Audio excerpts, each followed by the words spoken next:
All right. Live edition of the Mexican Soccer Show. Cesar, hola, hola.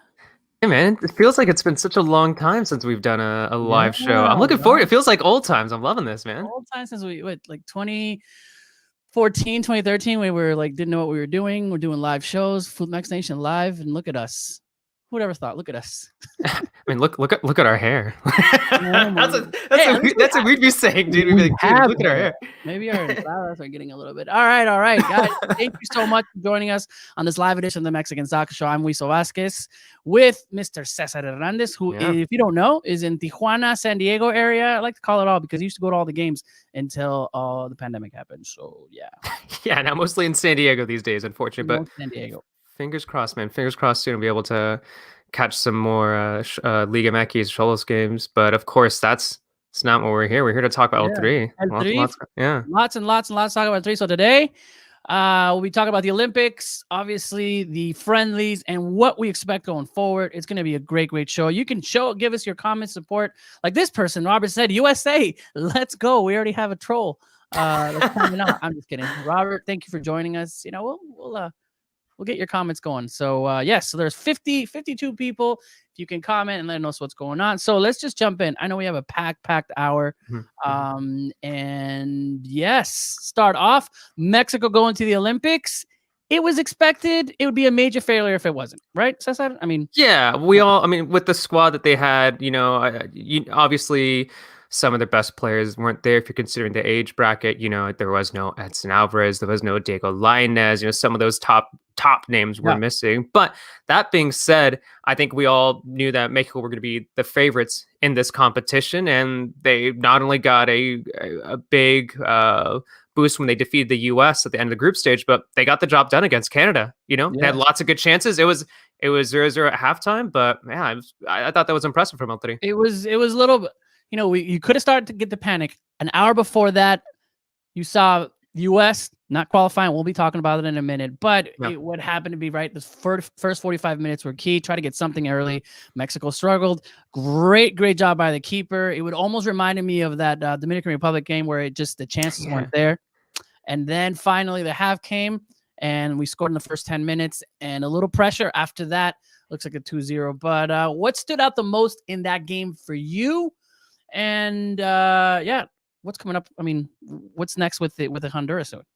I mean, I think one thing that's really stood out to me is that front line. I think a lot of us were a little worried. We're like, oof, Macias isn't 100% fit. He's only had one start so far in the competition. A lot of us were thinking, is Mexico going to struggle when it comes to finding the back of the net? But Cordova once again had a great game. I mean, you got to give credit to Vega for pressing the keeper, and Charlie Rodriguez picking up the poor pass and dishing out to Antuna for the first goal. That goal you just saw right there, he was happy. Like everyone, you talk about the pressure. I mean, looking at that goal, we're going back to it, right? Keeper making mistakes, Antuna's ready for it, and you see how he scores. But the way he celebrates, I mean, there's pressure in that game.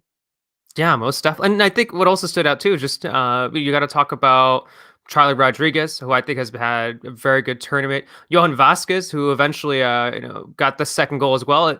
It looked like at first it was going to be an own goal from Canada there, but then Johan Vasquez and put it in the back of the net. But yeah, like I said, a deserved win for Mexico. And like I said, I know they did this without some of those big U23 names. I'm looking at a list here. You're also missing Arteaga, Pizzuto, Cesar Montes, Jorge Sanchez. If you want to include all the European-based guys, Alejandro Gomez as well.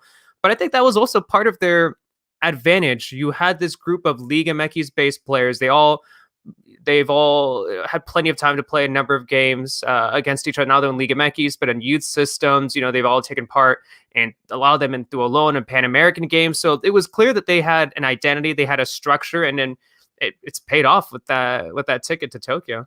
Yeah, definitely. It's not like Mexico did things perfectly. I thought, for a while they're just like we struggled in the beginning. It's finding that goal that was necessary, and yeah, I mean, definitely getting it done. On the other side, we kind of want to mention, obviously, their biggest rival not making the Olympics, and have that conversation. Let me preface it, right? As a Mexican fan, of course, anytime the U.S. does bad, it kind of does. We just kind of laugh at it, But I do have to, and we'll be talking about this, right? There's a lot of good friends that I've made over the years, journalists that not get to cover it. Like it's a big deal for those that don't think that the Olympics aren't that big of a deal. Yeah, 3 misses and missed the Olympics 3 years in a row. 3 Olympic editions in a row, and it's panic time, at least on the youth level for U.S. soccer. Yeah, it's interesting because it's like, we're not going to say, go into what we were saying in the group chat over for the Mexican soccer show, but just like there's a part of us that, like, of course we see our rivals, we see them struggling, and there's a part of you that just, if you're rooting for the Mexican national, more than likely you're rooting for Honduras in that game. And there was a part of you that was satisfied by seeing that. But at the same time, you do also worry a little bit because it's once again that idea that in order for Mexico to get better, in order for El Tri to get better, it's good to have a really strong rival. And if we have a strong rival that continues to pressure El Tri and it forces them to get better.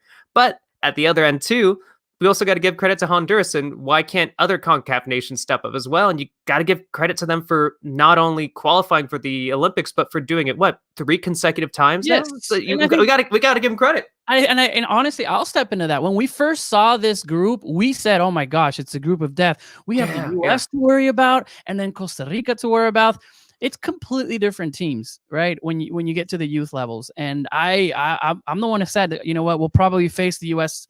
in the final. I already had them going too. Looking back, I think a little respect for the Honduras team because they've gone to the Olympics, the last 3 Olympics. They, in the exact same format, they beat the U.S., right? Yeah. And it's kind of like everybody already expected the U.S. to go, and they didn't. Granted, Ochoa, the keeper for the U.S. U23 teams, had a horrible mistake. But it wasn't just that. It was, the lack of depth in that team, and Honduras could have been 3-0 if it wasn't for some mistakes there. But it's not good. And at the same time, like if we have to be, I know it's easy to make fun of U.S. soccer, what's happening with that failure to qualify for the Olympics, but if we're going to be talking about we were missing some of our best players, then of course we got to recognize that the U.S. were not. They didn't have any of. They didn't have a number of their best players too. But that said, they have no excuse in that squad that should have, been there, should have been able to defeat Honduras. But nonetheless, now we're looking at the clip right there for Mexico getting that second goal right there. I think that was one from Johan Vasquez. But nonetheless, El Tri found a way to make it happen. I really thought that. I'm like, all right, was it a hand? Was he just there? Even in that play, it looks like the Canadian player was like, oh no, I cannot believe that went in. But yeah. Let's see. It's MV23 saying, I feel like I woke up from a coma. Where's Lord Marshall? Also, last time you had a live show, that just didn't exist. It has been a long time. It has been a long time. MV23, we haven't had a live show in maybe a couple of years. So thank you for coming in, Mr. Lord Marshall. He's hanging out with this, his new job. Yeah, he's still hopefully. I mean, yeah, he's still there. Yeah, he's in the group chat, and hopefully, I think, yeah. I mean, Tom's talked about it too. Like, I think some people like asked about it, but like, I think we'll want to eventually have him back on the pod, maybe for occasional appearances. But I think right now he's trying to he's transitioning into his new gig, and we can't force him to join us, at least once or twice a week when he has like a full-time gig now for for a couple of especially with two clubs, Liga MX clubs. If he's gonna say Santos and Atlas are the clubs too. So I mean, he can't jump on right now. But anyway, exactly. MV23. It's been a while. What comments? What questions do you guys have right now? At least there's 34 right now on the stream. 38, 39. I think we were like up at 50, and we'll answer your questions live. They saw our haircuts. They're like, that's not Wiesel and Cesar. That's not Wiesel and Cesar. Those are some other dudes. I don't know. That's what was happening. The thing is that we all decided to do a live show today. So yeah, excuse us with the if it's not coming out. But all right, Mexico versus Honduras. It's coming up on Friday. What do we expect? Wait, Friday or tomorrow? Tuesday. Tuesday.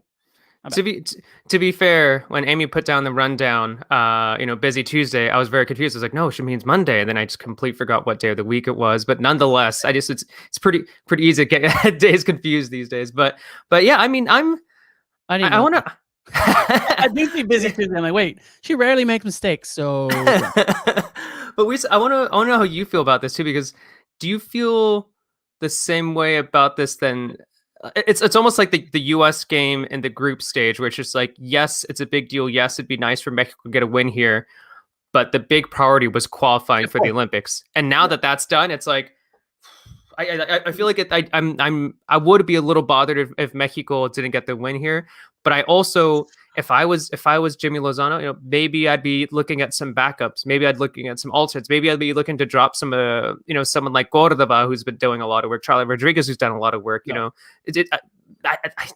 That's like I don't want to win tomorrow. I'm just saying that I just wouldn't blame him for putting in some backups. So I mean, if we lose 4-0, it's not an excuse. We oh my god, every game. But here's where I'm trying to do some more research on this, and I've been trying to all day, but Mexico needs to win the Olympic this group, because there's points just like they're seeding for like Cabezas de Serie, right? Is it really? Okay, so I didn't know you talked about this, but like Germany, you talk about that more? Yeah, Germany, Brazil, Japan, and I think there's 4 groups, right? So Japan's in there, Mexico, and I think the seeding is almost very, very important. So and it has to do either with Olympic games that we have done the last 2 Olympics, I believe, or it has to do with the pre-qualifying. So I know that there is and I'll try to get a little more information on it, but I think it's going to be important. Hopefully Mexico is able to get the win. But then again, I get it, because what you saw in that Mexico-US game, and you saw some injuries, right? And that can totally just kind of be like, all right, I'm not going to go 100% on a 50-50 ball. So yeah, exactly. Hopefully there are no injuries. Especially they're Liga MX teams too, who like, because remember, this is a very, very Liga MX based. It is an entire Liga MX based squad. There's a lot of teams that are entering a really, really crucial part of their seasons right now, looking to book some spots in the playoffs or in the top 4 or the top 8. But like, it's definitely a crucial time, and all of these guys, and we've talked about beforehand, a lot of these guys, they're not just alternates, or they're not just backups for Liga MX teams. They're key players. A lot of these guys are players who are guaranteed starters. So you also wouldn't blame, some of these LTD players just, chill a little bit. And I'm sure some of their coaches are sending them over like messages on WhatsApp and being like, just don't dive into that tackle. Take it easy. It happens. I expect, like, again, if it's, I expect like a 2-0, 2-1, even a tie game. Like, do they go to penalty kicks if it's I mean, I think it has to be a winner. but Mexico, I mean, even if they're backups, there's still a very talented squad, and that there's no reason they should be pushing for a draw here. I still think that they're going to get a narrow win at least, and I think you got to give credit for, and without belittling Honduras, because that's what has It's gonna happened be a time good and time game. again. Yeah, It's it gonna should be be a a good good game. game because the Honduras US, is playing exactly like Honduras. You know, it's when I was watching with the U.S., they were doing exactly what Honduras does: play the counter, goes fast, comes in. They have good players. I think it's going to be a good game. I could even see, you know, them going up. You know, there's going to be some goals. You know, 1-0, and then Mexico, you know, hopefully wins at the end. But yeah, I'm excited to see what this team can do against, I guess, good opposition that has won and has proven themselves. and then somewhat relevant to what we'll be talking about soon enough. But Tata Martino did recently say in a press conference that what happened to the U.S. could have easily happened to Mexico. So I think that's something to keep in mind, because the U.S. wasn't the first team to not take a CONCACAF side seriously before having some sort of issues, and we know a lot about that as well. Definitely. Well, we have another question or comment. Would sending Pizarro or another MLS Liga MX player be the most likely option for Tokyo, since Euro squads are so stingy? That's the big question, is what 3 players? And Cesar, I mean, let us fantasize. I don't know, because I think I know that seems like kind of like, oh, well, yeah, maybe Pizarro. yeah. About the Carlos Vela question in a minute, because we have the video coming up if Emmy can get that ready, the production. But you have to have some type of either a striker or or I would think you need somebody in the defense, no? Yeah, I mean, I think the 2 names that people keep mentioning them, and I think there's a reason why they keep mentioning them, is because they look like good options. Is you look at Ochoa and you look at Salcedo. Ochoa is kind of a given, and we'll see the form that Malagón is in, or we'll see what his health is like after having that injury problem. But I think I would feel pretty confident about having someone like Ochoa in there. And then also, I think in defense, I would lean towards Salcedo. I know he didn't have the best performance recently. In fact, I so hung up on Salcedo. Like you wouldn't want Moreno? I think Salcedo, just because I don't know. I know that Salcedo has proven to be a little bit more, I don't know, mistake ridden in recent years. But I think he's actually, if outside that recent performance against Wales, I thought he's actually been doing pretty well for Tigres. And I think Salcedo at his best is still better than Moreno right now. Yeah, that's how I feel. I don't. What do you? Because I guess we could talk about tacklers, but for who comes to mind for you, Lisa? Could you still call? Hopefully, I know he said they're stingy, right? But like a Cesar Montes, right? It's not. He meets the requirements. Yeah, right? he does meet. Yeah, he definitely meets the requirements. Yeah, he could. Yeah, but I think no. I think I would do Ochoa, Salcedo. I think Salcedo over Moreno. All right. Yeah. Everybody think I don't know. Just like his leadership, what he's been doing. It's not like, I mean, he's got experience, and I don't know. I worry about his. I worry about his lack of pace a little bit. And I think what I like more about Salcedo is it's not only someone who has experience. It's not only someone who, outside the last game against Wales, and he's actually been like getting better by better in recent months with Tigres, but it's also someone who could play at left back if needed. Like he's done that beforehand. So I think that ability to be a key player for all 3, but to also be able to play in 2 different positions comfortably, I think is pretty vital. Yeah, a striker is definitely needed. Yeah, I don't know what. Yeah, what do you think about this? Because I think if Raul Jimenez is fit, we should have him there. But if not, I think I would like the idea of Tecatito. But I mean, now you're acting like a dream. Like, okay, what Tecatito gets like? I'm fantasizing here. Yeah. And Chelsea are saying, you know what, it's fine. Let Tecatito. No, I don't think any of those guys. Like, let's be realistic. If Chicharito is in form, ooh, that's a good question. You know what I mean? Like Chicharito, I think. I don't know. That's a good question. It's Ochoa, right? And then somebody in the defense, and then a striker, right? Or do we just go, all right, our keeper, whoever the keeper is, we'll do a defense, mid, and a striker, which I like. That's not like, I mean, Ochoa is amazing, but it's not like we have bad keepers, right? It's not like we have, with the ones that we have. Yeah. Sebastián Jurado, I wouldn't mind Sebastián Jurado going. Yeah, no, I think I mean, I agree. I like the idea of like a little bit more leadership, like by having an older, like one of the more experienced players in net. But I think for the most part, though, I'm pretty confident with the midfield, with the way that Cordova has been playing, with the way that Charlie Rodriguez has been playing. And I mean, maybe it would be possible to have Edson Alvarez there. If not, I think Esquivel has done all right too. So yeah, I think more so. I'm looking at the attack, looking at defense and goalie. So Carlos Vela. Well, oh well, I guess we could talk about that. That's its own talking point. Yeah. So everybody's been fantasizing about Carlos Vela, right? And there at was least from a soccer sense. Yeah, because it makes sense. I mean, can you imagine just what he'd be doing to like defenses that are young defense? Like just he did it against Liga MX team, so so I could just see that. But we do have a clip. Obviously, Tata Martino had a press conference today, and everyone was just kind of waiting on that. Right, on the question of Carlos Vela has been asked before, and let's see what Mr. Tata Martino said. El jefe de Jaime ni mucho menos. Yo soy un colega de él, circunstancialmente dijo la selección mayor, y él. Wait, really quick. He says, "I am his colleague. I'm not his boss." Right? Like we all think that Tata Martino is like, you need to put these players in and you need to do this. Like he literally says here that I'm not his boss. Yo no soy el jefe de Jaime ni mucho menos. Yo soy un colega de él. He's a colleague. Yeah, I think it's fair. Yeah, a colleague. Sustancialmente dijo la selección mayor y él la olímpica, pero yo no soy quien le da órdenes, ni mucho menos. En todo caso, tendremos conversaciones futbolísticas. Lejos de mí está ponerme por encima de su situación.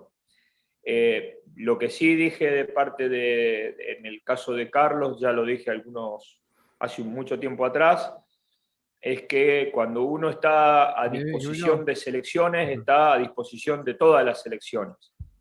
No se puede estar a disposición de una selección sí y de otra selección no, con lo cual me parecería ilógico. That comment right there, I tweeted that out. If you're in, you're in. You can't be wishy-washy about what selección you need to be on, and that's leadership. Yeah, I think he's saying that he basically, in essence, he was saying, well, what Lozano's doing is his own domain. I'm not gonna like mess with what Lozano's doing. But it was interesting that he was just like, you essentially say that Vela has to be fully committed to the national team, like whether it be it's not just choosing one side or the other. Like you have to be fully committed. And what I thought was really interesting about that was that earlier this month, Jimmy Lozano actually said something that was very, very similar to that, saying that it'd be complicated for Vela to come back and to play in the Olympics because it's a little tough for him to say no to one team or to not be involved with one team, but want to be involved in the other. So I think that's really, really telling, that saying that this is something that Jimmy and Tata have clearly discussed, and whether they agree with the idea or whether they're just committing to the idea, they're saying it's going to be complicated for Vela to come back and play in the Olympics. He can't just choose one team or the other. Really quick, because I think this is hilarious. Somebody said, can't believe you got long hair Rodolfo Pizarro to be the guest on the show. which is funny. All right, back to what he says. This is really important too. Recurrir a un futbolista que no tiene disposición total para vestir la camiseta de la selección en la amplitud de la palabra, ¿no? There it is. So Tata Martino, there's no chance Carlos Vela can make it. I mean, yeah. Herc Gomez said, which is hilarious, his reply was, maybe he's trying, if you get him to go to the Olympics, maybe he'll be at the World Cup. Actually, I was thinking about this, and it's something. There you go. Start from the bottom. I'll say it's something we didn't even bring up in our group chat earlier today. But like, what if Vela has a conversation, with Tata and Jimmy Lozano was like, and saying, you know what, count me in for Nations League, count me in for any upcoming friendlies, and if that, and I'm gonna be fully committed back with L3, and if that means that I could go to the Olympics, it could, like, is that games, or no, I mean, or just being like whatever games like he could potentially take part in. And obviously they'd have to like, but but like, could we say that that's still a possibility? That if Vela was like, you know what, count me in for the upcoming Mexican national team games, and if we're working here to better relationship, then would you consider letting me go to the Olympics afterwards as well? Like, what if he takes part in the Nations League and takes part in a friendly before that? Could we then like saying let's come back? I'm back. Yeah. All right. I want to go to the Olympics, and you said that I need to be all in. I'm all in. Would you let me know? Some games 5, I'm in. Nations League, I'm in. Gold Cup, I'm in. Then we got the World Cup qualifiers, definitely in. That's 25 games. Sign it where you're at. I don't know. I think like you said, Vela's gone for whatever reason. We've talked about this all the time. Yeah. There's always been certain things about Vela that he hasn't liked about the federation, and Osorio got him to come, right? And then he's done. He wants to focus on LAFC, and it stinks. I think he'd be amazing, but yeah. Oh well. Yeah. We got another comment. It says, I'd like to see Guardado incorporated. He's been dropping dime passes with Betis and brings leadership. Luis G. Yeah, Guardado is another option because he brings that leadership in. I mean, as far as it's almost bringing that Rafa, caliber to of the leadership that Guardado is. Not only is a senior national team, but he can come in there and be that overage player with the experience, and it wouldn't be bad to have him in the mid. Yeah, no, not at all. I think at the same level too. It's just I think maybe if I had to pick someone in the midfield who is an overage player from Europe, I like the idea of Guardado, but I think I would like the idea of Herrera, even better. I thought that in that metal dude. I think, yeah, but still, I mean, there you go. That's a reason. Add it to the list of reasons. But I thought, I know we saw against Wales, I was pretty underwhelmed by almost everybody from L3 in the starting 11. But I thought Herrera actually had a really good game. And if we're talking about someone who could, help build the attack, who could, potentially, I don't know, I would say start over Charlie Rodriguez, and Rodriguez can step in as a potential backup. I don't know. I think I like Herrera as an option too. You can, I mean, any senior team player, I mean, you can have as an overage player. I think it's going to be Ochoa. I think it's going to be someone in the defense, and I think it's going to be a striker. I think it's going to be Oribe Peralta. It's going to be Chuy Corona. and Salcedo.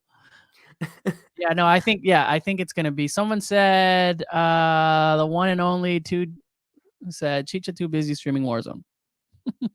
Hey, Chicha's back. All right, I'm telling you right now, it's going to be his year. LA Galaxy, and he's been working out a lot. Got no more, but he is streaming a lot, so we'll see. Yeah, and last year was a pretty rough. I mean, a lot of us can say that 2020 was a rough year, but I think it was Kevin Baxter who wrote an article in the LA Times about what Chicha had to go through, and it's rough. I think for those who follow him on social media, know what's happening behind the scenes, 2020 was very, very rough for him. So I think we got to give him a little bit of the benefit of the doubt, and who knows, maybe he is going to finally step up this season. He's brokenhearted. Yeah, man. Yeah. With 3MZ, my other job that I do, is trying to get selection players. We'll see. Back to Robert said Chicha has to go if he's in form. I agree. If he's scoring, why not bring somebody like Chicha in? Right. Yeah. That we'll see that. Somebody. I mean, I think you said that Raul Jimenez. I mean, it's like anybody in the senior team could go in, and that's why I don't think it's going to be a mid, because Charlie Rodriguez is already there. Charlie Rodriguez plays for the national team. Yeah. I mean, I think it's good. You have Cordova there. He already plays for the national team. You already have those type of players. Why bring him in? You can maybe potentially even have Linus. I think he's in the list, right? Cesar Montes is also in the list that they can call, but you have to get the okay from him. Yeah, and we'll see what happens too, during the summer, because it is the Olympics. So some of those European-based teams might not be so willing to have some of those players take part in the Olympics. Yes. All right. Well, we'll see. What do you think happens? Honduras, could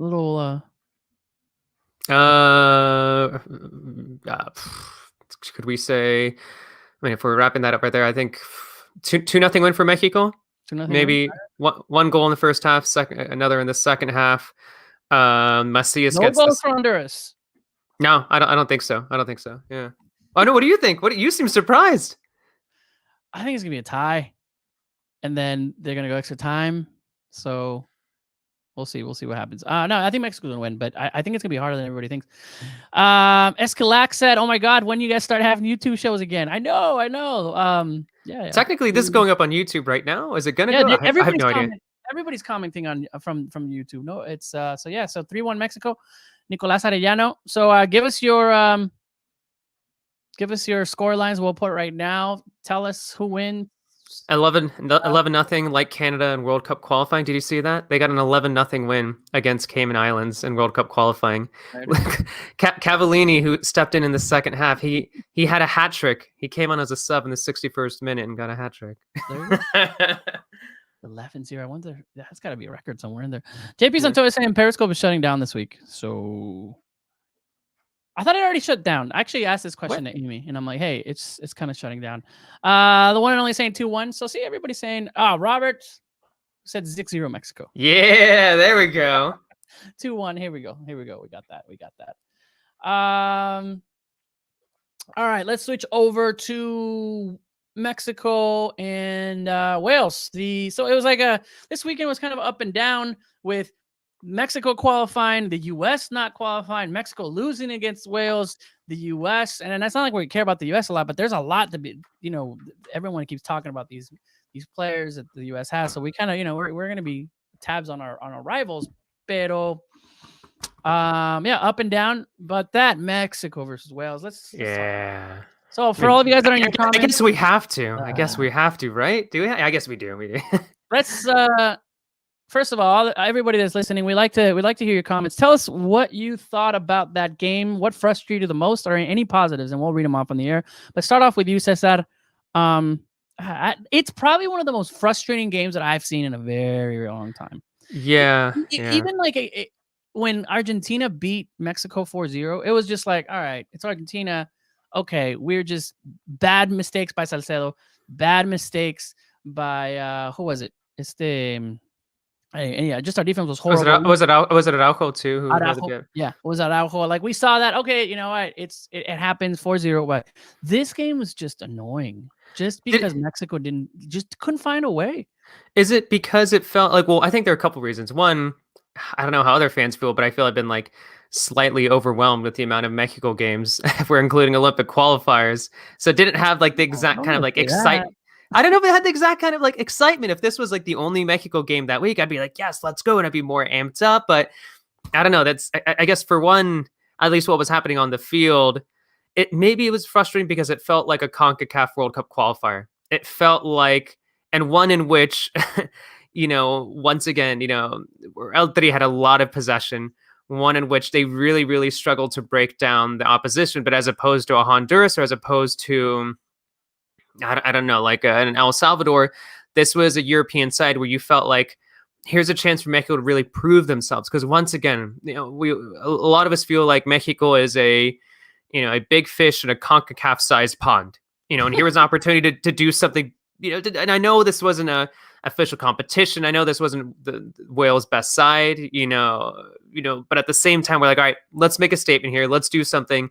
And it's just we had so much possession, but they really struggled to create something, to really create enough opportunities. And in the second half, when it looked like things were getting just a bit better, Hennessy had a great performance in net. Hennessy, I love saying that last name, but Hennessy was incredible. Yeah, no. Frustrating. It felt like, Sup is saying they didn't play with a 9 true, like right at the beginning. Yeah. Pulido not being there, with Henry Martin not there. It's like, all right. Who really quickly Tata did say in today's press conference that it looks like they're not going to be able to be fit for tomorrow. So it's looking like it's probably going to be like another false 9 situation tomorrow. Yeah, it's going to be frustrating. Obviously, we're going to play Costa Rica, which, to give credit, they're hopefully they, if it's another bunker ball, I guess this is a practice that we're going to need, because that's what's going to happen in CONCACAF. Now we're going against Wales, which it wasn't, Wales A team, and I hate using the ABC, but it wasn't their top players. They rested players for all the qualifiers that are happening, and they scored and they just went back. I mean, it was just frustrating because Mexico could not do anything, could not put a bunch of passes together. I think they had maybe like 1 or 2 shots on goal, but it was bad. Yeah. We have Nicholas Arellano saying, give these guys more of a camp together. It's one game. We all know they're stronger side than Wales. Wales literally just stayed days before against Belgium. It's true. It's true. Now, I'm not like at the end of the world like a lot of people. No. Let's not. It's still frustrating. It's frustrating, but it's not the end of the world. It's not World Cup qualifying. Like, and even it was interesting. It was like really telling because like sometimes we dive into these friendlies and what they mean so much, and of course because it was that second loss, of course everybody was freaking out. But when they cut to the sideline, like that at the end of the game, he didn't look bothered, he didn't look frustrated, and at one point he was even like laughing about something, which I think it's also important to realize that it is still just a friendly. It is a friendly in which Jimenez is. Yeah, Jimenez isn't available. Henry Martin isn't available. Pulido isn't available. So you had Chucky playing as a false nine. I don't think Chucky was terrible as a false nine, but it's clearly better as a winger. So Chucky was pissed all game. He was on fire. Sub saying Lozano was alone fighting for balls. It's true. You need it's cool to have like you have that garra. You want to make sure you're there, but it could have cost him a card. He was fighting. The frustration was there. There's a lot of things that were said also on the field, so it's kind of crazy. Let's see what Tata Martino said on the press conference today. And the question to him was, are you worried? It's something preocupar, right? It's a question that press always says, what worries you? And I remember Osorio always being like, nothing worries me. So no me preocupa, me ocupa. And I was like, all right, that's his answer every time. Like, so this is what he's saying about the about losing to Wales. El otro día lo que me preocupó es cómo alteró nuestra forma de juego las circunstancias que tuvo el partido.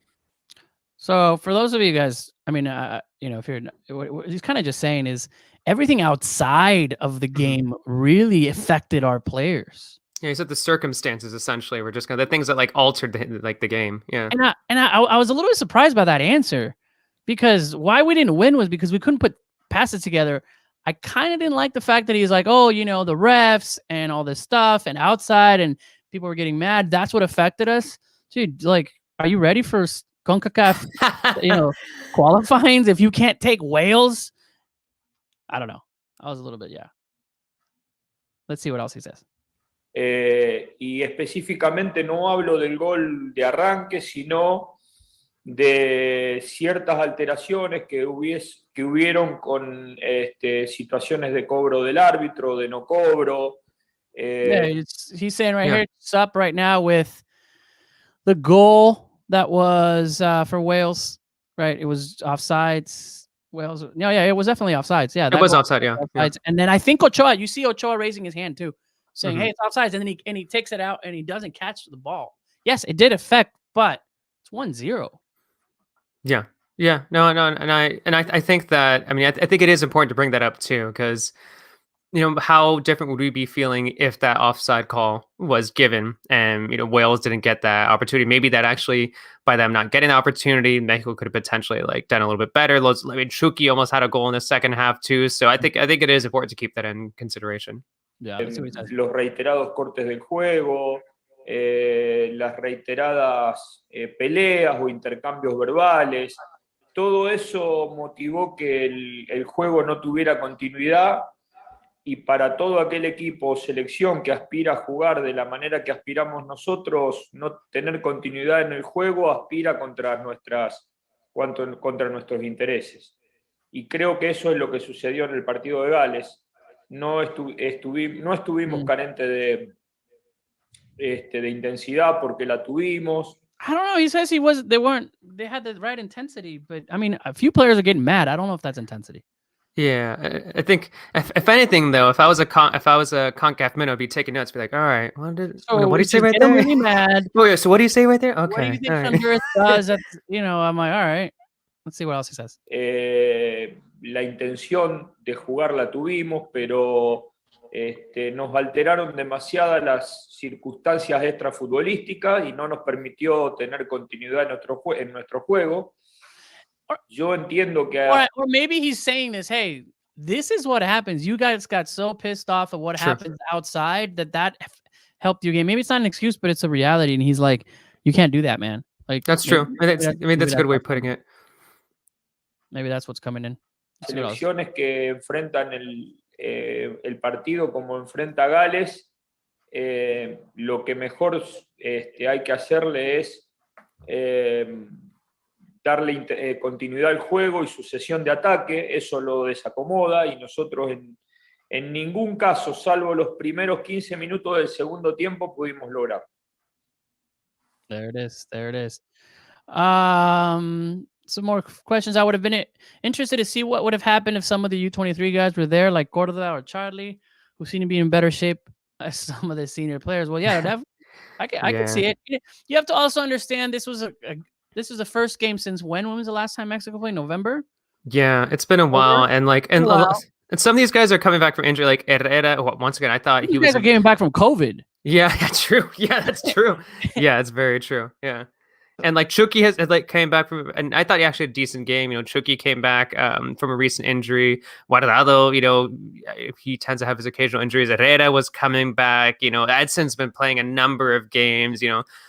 It's. I think you got to keep these in mind, and it is still friendly. It is still friendly, so we don't have to get to. No excuses. I thought it was frustrating. I thought it was terrible. It's not the end of the world. Let's see what they do against Costa Rica. If they can't score against Costa Rica, all right, that's 2 games, and I'm not putting anything down in Costa Rica. But you're right. Yeah, Alex, when you said that, I'll put that back up again. Good to see some players. Yeah, it's a quarter. You can see JJ Macias as a 9 if he goes in there. So we'll see what happens. I still feel like Tata's the right man to lead Mexico on the world stage.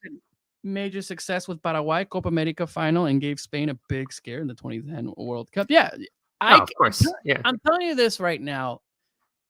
Tata is probably the best coach we've had in a very long time. Granted, Piojo, as much as he is, he's got, I think, the best result in the World Cup. We'll see what Tata can do with the players that are playing. Tata taking it seriously, and really, he is going to be stubborn. There are some better players that are in Liga MX, and he decided to take Pulido and also Henry Martin because he's just that fits his system, and we're gonna see that from him. And it's okay if those results. It's how he hasn't lost anything. He's lost 2 friendlies in his whole thing. He's won the Gold Cup. He's doing what he needs to do, and you just kind of go, all right. He's not saying rotaciones like Osorio. He's not doing some crazy things. But are you ready for some rotaciones tomorrow? Apparently, according to what is, I think it was who was it from TUDN who I completely forgot. It's usually I forgot, but a potential lineup for tomorrow is we might be seeing Talavera in net. We might be seeing let's see, Jorge Sanchez. We might be Jonah, Luis Romo, Eric Gutierrez. I was surprised we didn't see Jonah. Yeah. I think we're gonna see more players. Another thing people don't understand, and everyone that keeps saying, why is Pulido and Pizarro there, right? Why is Henry Martin there? Why is Jonathan Dos Santos there? These guys are not playing they don't deserve a call up. He's gonna go with the men with who he feels comfortable in the positions in the scheme that he wants to do. And it's also a time to be together. It's also it's like you haven't seen your boss for a very long time, or there's a meeting. You're going to have a meeting about what the expectations are this summer. You're going to have a meeting about here's what I expect from all of you. Like, it's not just they practice and then they go to games. Like, there's a whole protocol of meetings of what we want. Here are the rules. This is what you shouldn't do. It's taken like a job. So of course, I like is that they're gonna get to, I like the idea of just like Tata is like bringing his acoustic guitar. They're gonna go camping. They're gonna go fishing. They're gonna go boating. It's gonna be great. No, I think they have those meetings, and I've seen schedules where it's like they have a whatever future outlook type of meeting with a PowerPoint, and it happens, and he wants to talk to a lot of people. You have to have that group. Yeah, right? Yeah. Because, Pizarro's not informed. Pulido is not informed. He's got to wait until the MLS starts and then have him informed and bring him in to tell him, hey, by the way, this is what I want to do. No, he's gonna get him in. And I think the issue is so many. Sorry to cut you. I think a lot of fans are bothered that Santiago Ormeño isn't there, which I'm not entirely sure if he would even get that many minutes with El Tri. I'm not even entirely sure if we're just a little too hyped up on him right now. I think that goals, we want him in there.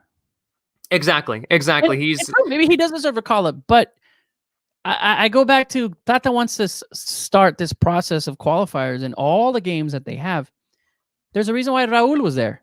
Yeah. right? He's not Yeah. going to play, Yeah. and he wants them to be a part of all this. So Yeah, there it is. exactly. It's not just who's better. He was there to be in the trainings, to run with the team, to be in these meetings, to talk.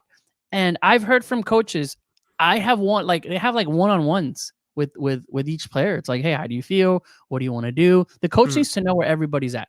And if Pizarro was a big key for him in 2019, because he was for that Gold Cup was, game, yeah. the final, he's gonna want him to be there. Now, Pizarro hasn't looked good in a while. I'm pretty sure there's a conversation that they're gonna have. Hey, look, if you're not doing well, I'm not gonna call you anymore. But he wants to have those conversations. I mean, it's the same thing with Orbelin the last game. It's like they gave Orbelin a chance. Orbelin isn't a guaranteed starter for all three, and in all honesty, I wasn't really impressed by him. I think it's going to hurt his chances for three going forward, but he still deserved that chance, you know. And I think Pizarro is going to get that chance tomorrow. Eric Gutierrez is going to get that chance. You know, there's a number of players that we can bring up where they at the very least deserve an opportunity in a friendly, not an official competition, but in a friendly, and they get a chance to really prove themselves. And if it doesn't work out, then that's on those players, you know. True. Let's see. Looking at most other comments. Somebody else before we go, because then there's been a lot of them. Funes Mori deserve to get a future chance. I think so. I think a player like Funes Mori is not out there, especially we don't have. He can't because he doesn't have his Mexican passport. Then he's got to apply, and then he's got to get his extranjero and all that other stuff. But I wouldn't mind a Funes Mori because it's not like we're so deep in that position, and the guy's good. So I wouldn't mind giving. I think if he has all the paperwork done and whatnot, I think he deserves a chance. Definitely deserves an opportunity. You know, I think yeah. So it's Bale was a real D-bag in the game. Did he looking back at the Wills game? Did Chucky did he push Bale, or did Bale push Chucky at one point? I felt like that happened. Everybody, man. Yeah, he's actually trivia from that game, but Chucky was a player from L3 who not only was fouled the most, but also gave out the most fouls in that game. He was hyped up. He was angry.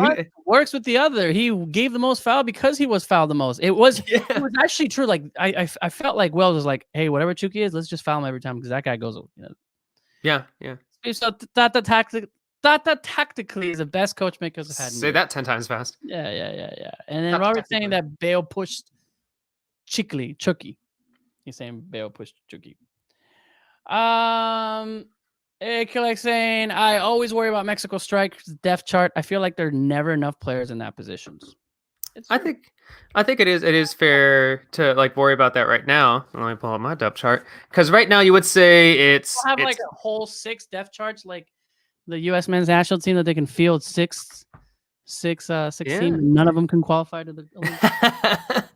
I can have teams A through Z right here, but but it's Jimenez when he's fit, and then after that, you would guess more than likely it's going to be Macias, and then after that, it's kind of everything's up in the air. We've talked beforehand, like is Chicharito back to full fitness? Henry Martin is actually having a pretty good Liga MX season. You know, Alexis Vega has done all right there. You know, Alan Pulido, Santiago Jimenez down the line. You know, maybe Rogelio Funes Mori. You know, if all his paperwork is through, and if Funes Mori is ready, then you look at this and think, you know, maybe he'd be number 2. Maybe he'd be right behind Jimenez. Maybe he'd be just ahead of Macias and just ahead of Chicharito or Henry Martin. But yeah, it's interesting to think about. Oh, we'll see. There's a question. Let's see. There's another question that says about where am I looking for it? Now there's a lot of questions. All right, let me get to it really quick. And sorry, there's a lot of stuff going on. Efrain, Cesar Huizo. What'd you think about Efrain? And I'm glad he chose the right side. There it is. Yeah. Cesar, thoughts on Efrain Alvarez situation? Yeah, I mean, I think we can call him so we can cap time. So yeah. I mean, obviously, it's always pretty cool to. I mean, you could be a bit biased whenever you see Mexican American players taking part in L3. You feel prideful about that, especially since he's from the LA area as well. And obviously, there are a lot of L3 fans, you know, from the Los Angeles area. So it's pretty cool to see him given the call. Of course, there are no guarantees that he's be getting minutes, but I assume if he was given this opportunity, they're probably going to at least give him a second half appearance, and it'll be good. It's a step forward for him. He still has so much to prove. He has an immense amount to prove in his career, but I think I think he's worthy at least second half appearance tomorrow. Definitely. There are a lot of players that you have to, I don't know. Again, with the dual nationals, it's not like if we lose him, we're like, all right, it's not the end of the world, but it's a good It's complicated to have. too. It's complicated. Yeah. Yeah. We've talked about this all the time. It's their decision. I could only imagine, if someone came at me at 21 years old in the U.S. soccer is like, hey, you can play in a World Cup. Are you guys going to make it to a World Cup? Because I'm just going to tell you. William Yarbrough thought that he was going to be at a World Cup and they didn't go, and he picked the U.S.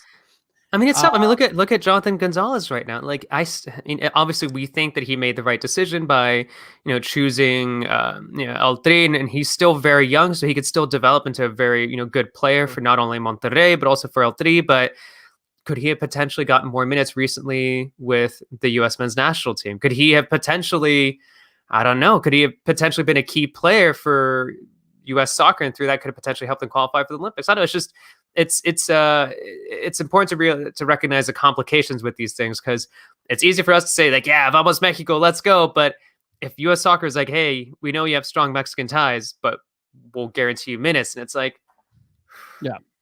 On the question, Martina Paz has said many times that Funes Mori cannot play for Mexico. There are reasons. Yes, it's his passport. I just said it. But yeah, everyone keeps saying Funes Mori. No, he cannot go in. Marcelo Flores will save El Tri. And other questions. Says, with the amount of games El Tri has these couple of years, you'll need players like Funes Mori or Ormeño, and at least for the games that aren't in Fecha FIFA. There's gonna be a lot of games. You are right, RC286. I already feel overwhelmed. I don't know. I'm excited about Mexico qualifying for Tokyo. I'm excited that there's gonna be 2 games tomorrow, and that we're gonna have a busy Tuesday. But like, do you feel at all like? And I know maybe it's more work related than anything, but maybe some fans feel this way too, where it's just like, oof, let's slow down. Like, why are there so many games? How many? I don't know. How do you, I mean, work wise, yes. For those of you who don't know, all of us, we try to make it to games. There's stuff that we do with marking jersey and Next Nation, and it's just, it's a lot. It's overwhelming. But I mean, it was kind of fun this weekend to have like wake up, then you have games, then you have your rival games, and you have so much qualifying. Like, it's exciting. I'm down. It's still exciting. It's still very, very exciting. But yeah, man, yeah, it feels so overwhelming to me. But I mean, I guess I'd rather have too many games than no games. That's for sure. When it comes to El Tri. Speaking of a lot of games, we can go. Priorities. What's priority this summer? Olympics, Gold Cup, and this is what. Yo entiendo que la selección de México cuando sale a competir, las obligaciones las tiene siempre, independiente de los futbolistas que podamos elegir. Nosotros, como formamos parte de la estructura de la Federación Mexicana de Fútbol, entendimos que en los próximos 3 o 4 meses lo más preponderante que tenemos por delante son los Juegos Olímpicos. Con lo cual, desde el lado del cuerpo técnico de selección mayor hay un total apoyo a la lista definitiva que Jaime decida emplear. Si esto nos quita responsabilidades, no. Yo de ninguna manera. Nosotros tenemos que ir a la Copa Oro con la misma intención de poder ganarla. Tata wants to win everything, pretty much. I mean, he has to say that. Like, I think it makes sense. Like right there, he was like, "Yeah, Olympics are the priority next few months." Or if you take some players from me, it's fine. I still have to win. And I think it's kind of like a subtle thing where, like, if they take all of the players that they want, we still have to win this Gold Cup. I think so. I think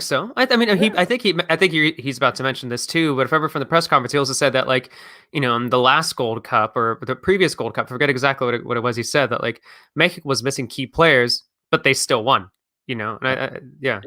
Herrera, Chicharito. Yeah, he was talking about that. I think this is about what he's going to say. Yeah. Lo mismo nos pasó en la anterior edición, porque, como ya dije en otras oportunidades, nosotros fuimos sin Herrera, sin Javier Hernández en ese momento, sin Corona, sin Lozano, jugadores importantes en la estructura de la selección mexicana, por lo menos en aquellos tiempos, los 4, y la realidad es que teníamos la obligación y la ganamos, así que ahora tampoco nos cambia la responsabilidad, por lo menos lo intentaremos. Después está claro que no es lo mismo una selección que tiene todos los futbolistas elegidos a una selección que los tiene disponibles en forma parcial, pero de ninguna manera será una excusa.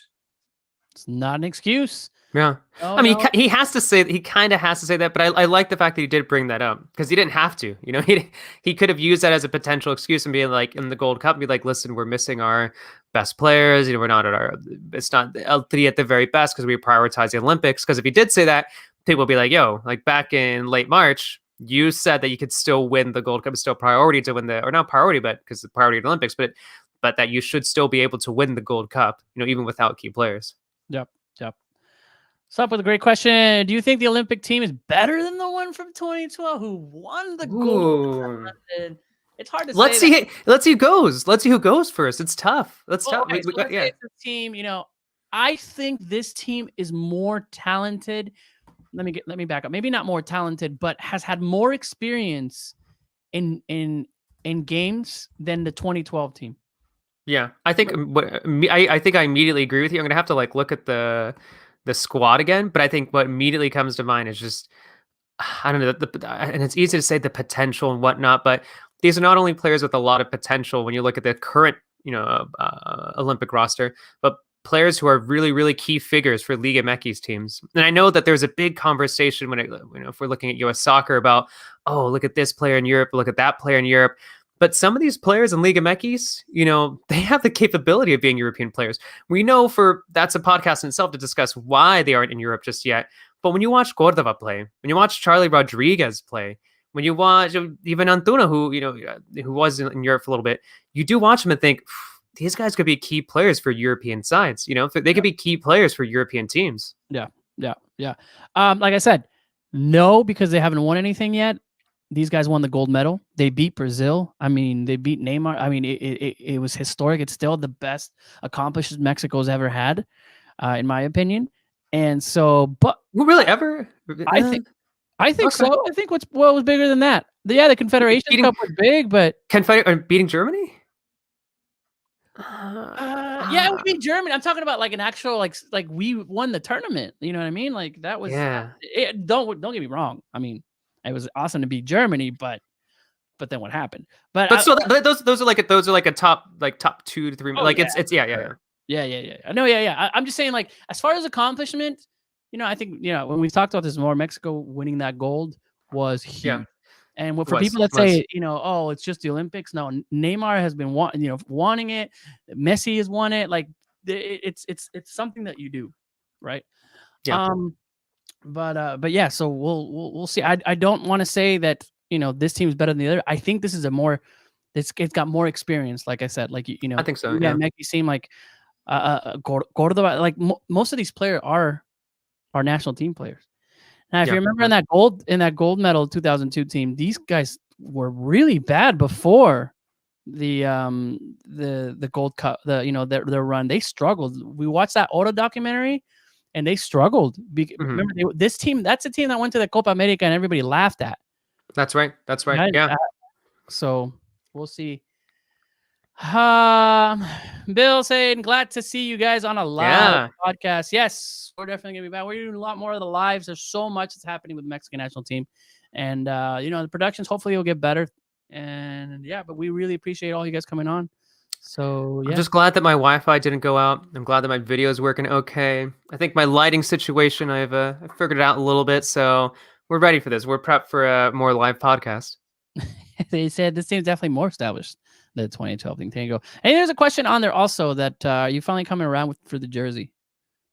Who, me? Yeah. Or I mean, I tweeted it out. I feel the same way every single time for every Mexico jersey, and it's the same kind of pattern all over again. I see the rumored jersey, I'm like, I hate it, I don't like it. And then as soon as like the players start wearing it, I'm like, I love it, I want one. How can I get one? and that's how I'm feeling. Once again, just really did not love it at first, and then once you see it on the players, you're just like, I guess I'm gonna have to get one. How about more soccer? If you look at where the 2012 squad is now, the majority of them aren't even in first division players anymore. It's true. It happens, right? Some of them are gone. But I mean, Herrera. I mean, if you look at the teams the players that were in that squad outside of the overage players, you know, I mean, look at what happened to Chaton. But that's exactly what I was going to bring up just now. I was like, just look at I feel like finally we've gotten the answer to Chaton is Edson Alvarez. You know, yeah, like no, he's so. All right, last question. What 3 players? Well, we talked about it earlier. Sup? So go back. Oribe, Chuy Corona. Okay. Chuy Corona and Salcedo. So and we'll see what's that. Man, it's already an hour. We're already an hour into the show. Oh, really? Yeah, Oh, we didn't even get to talk about Costa Rica really quick. Costa Rica's game is tomorrow. If you're already watching this today, it's an early game. So if you gotta skip work or you gotta watch it on your break, it's at I believe it's like a noon Pacific. But Mexico versus Costa Rica. Tata said, it's Costa Rica is respected. Yeah. And we're gonna try to go out there, obviously win the game. But we'll. What do you expect for tomorrow's game? We can sign off. Yeah, I mean, I think it's going to be a fascinating game. I think I'm keeping an eye on some of those backups, some of those alternates. Like I said, there's a lot of players who have plenty to prove here for all 3. And I'm just keeping my fingers crossed that we see Efrain Alvarez as well, because as long as he gets some minutes, I think that's a step forward for Mexico winning over that dual national. Yeah, we'll see. I'm gonna go with 2-0. I think 2-2 nothings tomorrow. Is that what we're saying? 2-0. I feel the same way. Costa Rica's had to rely on Brian Ruiz, an amazing player. He's had a great career with Costa Rica, probably the best player that Costa Rica's had in a very long time. He's doing great things in La Liga right now in the Costa Rican league, but it shows that Costa Rica really doesn't have anybody on their team that they have to bring someone like Brian Ruiz, who did amazing things in 2014. Not saying that we don't have somebody like that, but they're relying on him. So, sub saying 3 Eastern, that's 12 Pacific, right? Yes, I don't know. Don't even talk about this, but we'll just Google it. Google it. And if you're listening to this live, don't forget to tune in to the Clásico Regio Femenil. It just started, Monterrey versus Tigres.